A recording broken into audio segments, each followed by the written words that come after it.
stand on your side. You're watching WBRC Fox 6 News at 10. We start tonight remembering the life of a fierce warrior in a battle against cancer that went for more than 2 years and came to an end tonight. Winona High School girls basketball coach Emmanuel Bell passing away after battling stage 4 lung cancer, a battle we retraced for you. So courageous was his fight for so long. It inspired so many of you. Ashley Knight tonight has reaction from longtime Winona High School principal Regina Carr-Hope about the coach's life. Ashley. That's right, Jonathan. Very difficult day for those who knew him and were close to him. We talked with Regina Carr-Hope earlier today. She was the high school principal for Winona High School from 2002 to 2017. She says she and her family were very close to Coach Bell. You can see her there looking through old yearbooks, looking at pictures of him with students. Last night was the last home game for the season for the basketball team. Carr-Hope says she and Coach Bell sat together during the boys' game. They just sat and talked. And we talked about a lot of stuff. And he was jolly, Coach Bell, because he's a kind person, very considerate person.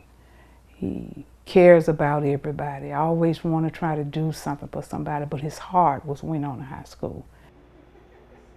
She says she got word that Bell had been rushed to the hospital just before dismissal today. She says his spirit will be at Winona High forever. Live in the newsroom, Ashley Knight, WBRC Fox 6 News, on your side. I want to share part of a statement from the AHSAA tonight that says his love for teaching and coaching only surpassed by his love of his players. He had an impact on all who knew him. We are all very fortunate he chose to teach and to coach at Winona High School. Switching gears tonight, a warning about crooks who are trying to make some quick money and play on your giving spirit. They claim they're raising money for an injured Tarrant firefighter who's still in the ICU, but Josh Gann on your side busting down this scam. Josh. Yeah, Tarrant police are trying to track down people who may be trying to take advantage of Lieutenant Presley's situation. They say don't be fooled into giving without asking questions first. Tarrant police putting the word out on Facebook about someone pretending to raise money for Lieutenant Jerry Presley, who fell from a ladder while fighting a house fire Sunday. Tarrant's fire chief tipping the cops off about it this morning. There was individuals that went into Dollar General's asking for donations. We're very close to our Dollar General here and another one in Birmingham, and they notified that there were some potential scammers going around because they'd never seen these people before. There is a legitimate fundraiser for Lieutenant Presley at GoFundMe.com. There are also T-shirt sales and a collection at the Tarrant Public Safety Building. Tonight, police have a strong warning to people who may be trying to take advantage of the situation.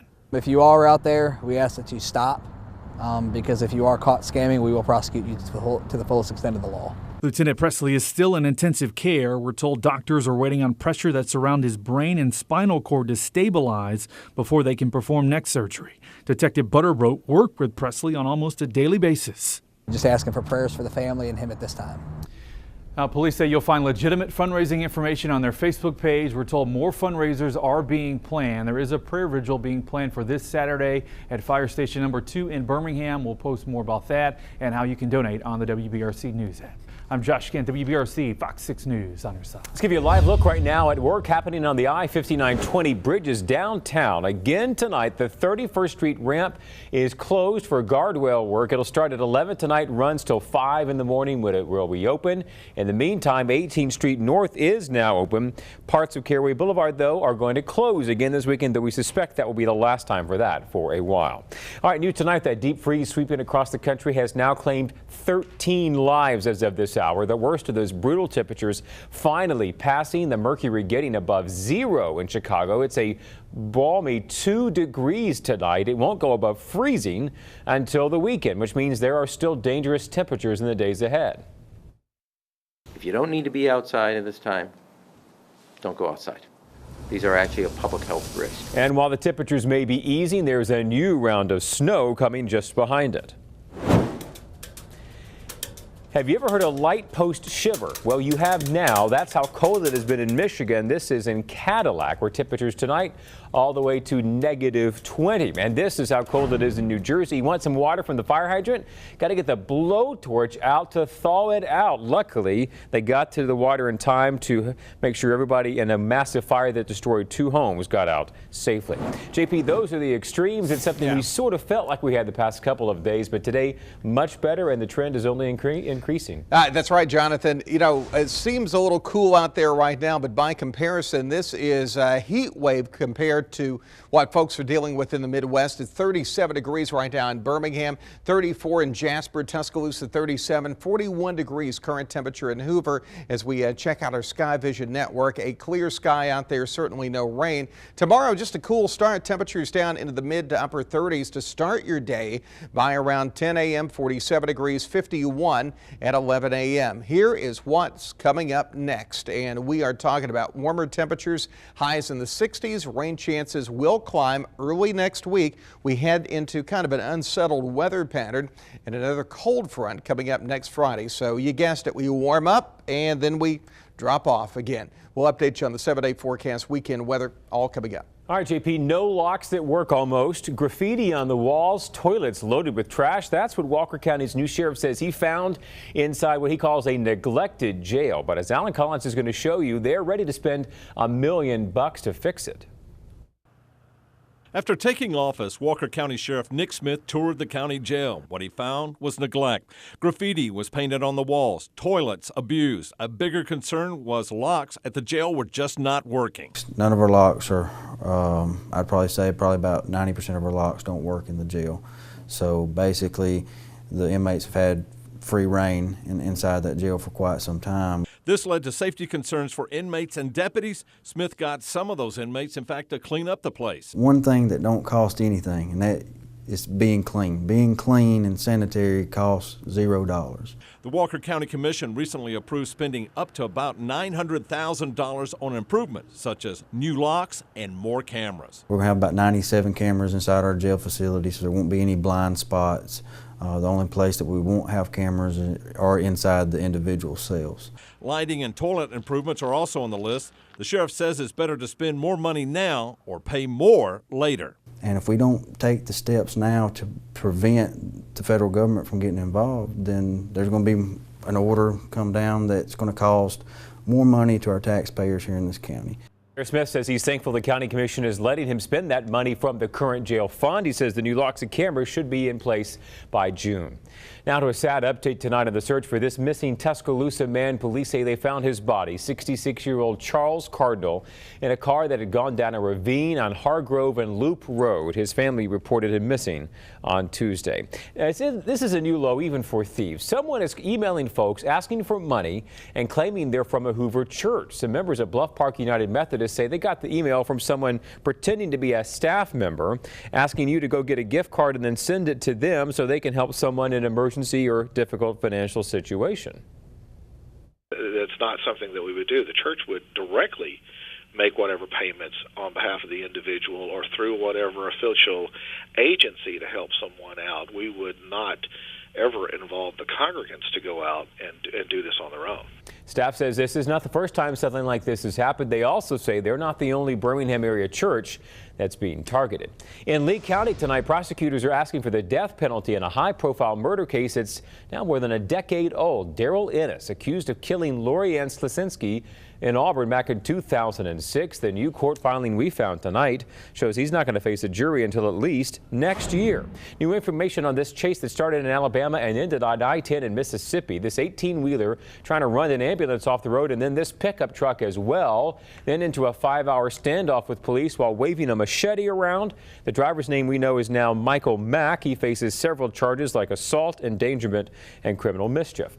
Midfield's Mayor Gary Richardson tonight facing his voters and promising them they are moving the city forward. In a State of the City address tonight, he says they're buying several new police vehicles. They have a new grant for an alternative transportation program. But several neighbors say they're concerned about traffic, specifically on Rutledge Road. That is a county road, the mayor says, but he's got an idea. We've entered into a through road agreement with Jefferson County, and we are going to get the road paved with the necessary striping, and we're also going to put barriers along that road so that cars won't be able to exit roads so freely. Speaking of the county, Commissioner LaShonda Scales also at the meeting tonight says the county is going to work to try and address that issue. Another issue you'll be asking us about is what's up with the new Publix. It was supposed to be off of Lakeshore Parkway and Shannon-Monona Road. Well, the developer led us on site today along with City Councilor Wardine Alexander to look at the site where the new grocery store was supposed to be ready to open soon. Well, as you can see, they're not anywhere close. The contractor now says they're aiming for a grand opening in September. The original store prototype changed, and they've issued a new store prototype. They call it an omni-channel store. This will be the first one in Birmingham, one of the first 6 built in the entire South. There's an island deli now with cafe seating. They've broken that out so it's almost like a restaurant within the store. Now, in addition to the grocery store, there's about 18 different retailers going to join it. A pizza shop and barber shop already on board, we're told as well. Celebration and ribbon cutting tonight for a much updated hotel on the UAB campus. UAB and Hilton teaming up for the project that includes renaming ballrooms that honor early female and African American graduates who made significant achievements. High drama inside this Arizona prison. New video just released of an inmate holding this librarian hostage. The quick thinking that may have saved their life. Plus, a moving truck going so fast, boom, it pulls an old Smokey and the Bandit move. Next. Goes to Hell, Michigan, that is. That's right, Hell, Michigan. It has frozen over. Did I just hear that phrase come out of Janet Hall's mouth? Wow, the sub-zero temperatures forcing businesses to close, warming centers to open, but the folks who live in Hell say they are ready for weather like this. We, in the last week, have seen an influx of people due to bad weather. People showing up on snowmobiles. We love it down here. You know, we feel like we got our own little slice of hell.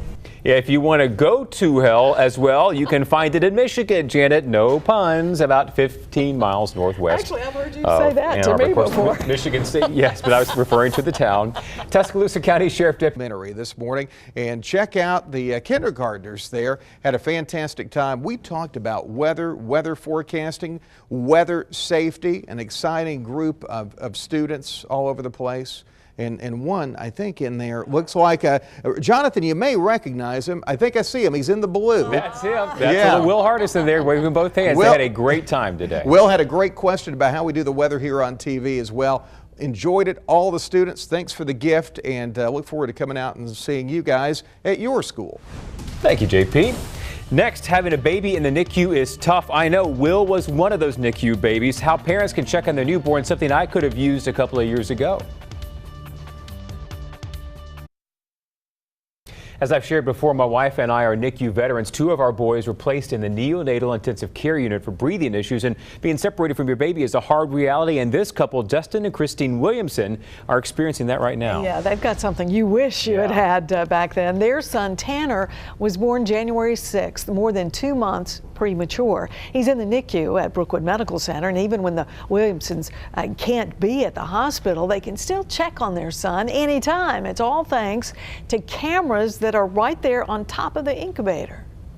They said that he could probably be here until April. 5. And on your side, this is the 4 on WBRC Fox 6 News. And we start with our weather, which is improving by the minute here. That's right. JP Dice joins us right now with weather every 6. I tell you what, it's a winter. After starting off with temperatures down into the mid-20s this morning, we are looking at some fantastic temperatures out there right now by winter standards, especially when you consider what folks are dealing with up north. 54 degrees current temperature, Alabama Power Building. Let's take you through this evening. It is going to cool down pretty dramatically by 7 p.m. We'll stay out of the freezing mark, though. 43 in Pell City, 43 Birmingham and Hamilton, 45 Centerville, and 45 degrees in Alabaster. Hour-by-hour forecast stopping the clock at 6 a.m. Temperatures in the upper 30s early tomorrow morning. Certainly jacket, sweater weather, but by the afternoon, you're rid of that, and it is going to warm up nicely. We are tracking some rain chances for the upcoming weekend. We'll let you know when you could expect that best chance of rain and give you a preview of next week, too, in just a few minutes.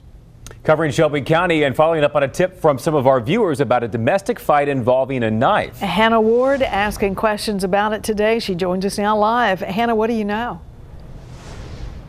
Well, I can tell you it's a pretty scary situation for several people in the Shelby community. This is a very small area in Shelby County, so for something like this to happen was really alarming. But the Shelby County Sheriff's Office is investigating this incident. They say deputies were called to a home on Highway 311 just last night for a fight involving a knife. Investigators determined that it was a domestic violence situation and a pocket knife being pulled during that fight. Now, a witness jumped in to break up the fight. Now, both the victim and the witness were scratched, but we don't know yet if it was because of that knife. And this was an isolated incident. It was contained to the people that lived at that residence, but we have no reason to believe that there's an immediate threat to the community at large. Now, thankfully, no one was seriously injured in this situation, but the Sheriff's Office, again, continuing to investigate to see if any charges or arrests need to be made. We're live in Shelby County. Hannah Ward, WBRC, Fox 6 News, on your side. State troopers today investigating what caused this crash in Calhoun County that killed an elderly woman and hurt another. 84-year-old Hazel Badgett, we learn now, was killed yesterday afternoon when she ran into a pickup truck here on Highway 204. That's about 5 miles west of Jacksonville. New on the 4, a warning tonight about crooks trying to play on your giving nature. That's right, Tarrant police, they are warning that someone is pretending to raise money for injured firefighter Lieutenant Jerry Presley. He was injured when he fell from a ladder while fighting a house fire Sunday, but this is a scam. There is a legitimate fundraiser for Lieutenant Presley at GoFundMe.com. There are also t-shirt sales and a collection at the Tarrant Public Safety Building. You are urged to check with Tarrant Police if you think you may have been scammed. Now to new information on the 4 about why the Walker County Sheriff's Office has made more than a dozen drug arrests in the small Walker County of Sipsey just in the last couple of weeks. Sheriff's Office is making those bust because the city can't afford a police department anymore. You see Sipsey located right here just a few miles to the east of Jasper, about 13 miles between the two cities. Alan Collins with the Sipsey today. He is now live with why the Sheriff's Office is so involved here, Alan. Well, you're pointing out the big reason right there, Jonathan, is there's certainly a demand. Now, Sheriff Nick Smith, he wants to put a substation, in fact, in Sipsey, in that town. He believes that's going to be a big help in responding to emergency calls or crimes, not only for that town, but a good chunk of East Walker County. Now, here are some pictures of 4 Sipsey residents that were just arrested Wednesday on drug charges, again showing the demand for law enforcement and need in that area. Earlier this month, the town of Sipsey suspended its police department. It's the old reason, financial problems. Sheriff Smith wants to establish that substation, put it in the old police department at City Hall. Now, at this time, they're working on the agreement where the sheriff will put a deputy at the substation. It will be cheaper, he says. The running of the police department cost about $50,000 for Sipsey. The cost of that deputy, they're looking around $29,000. The good people of East Walker County have wanted good, steady, consistent law enforcement for a long time.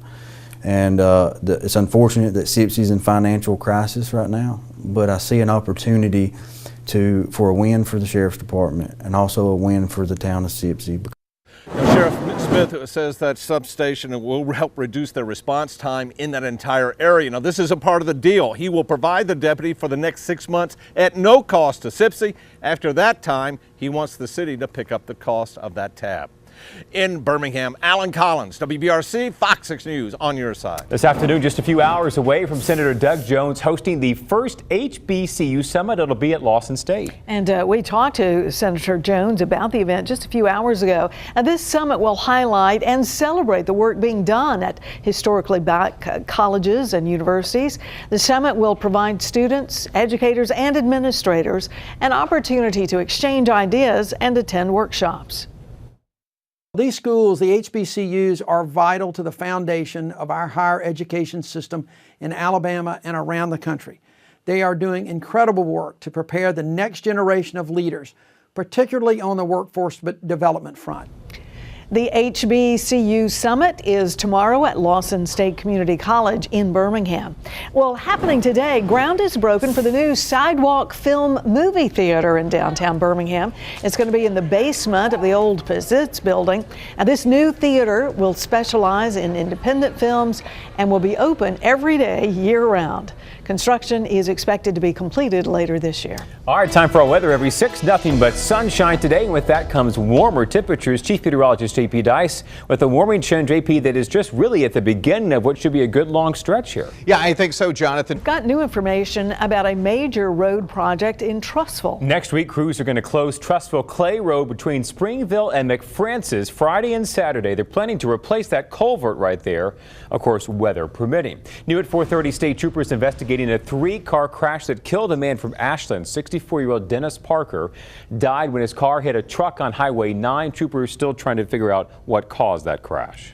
Well, law enforcement folks in Shelby County, they're excited about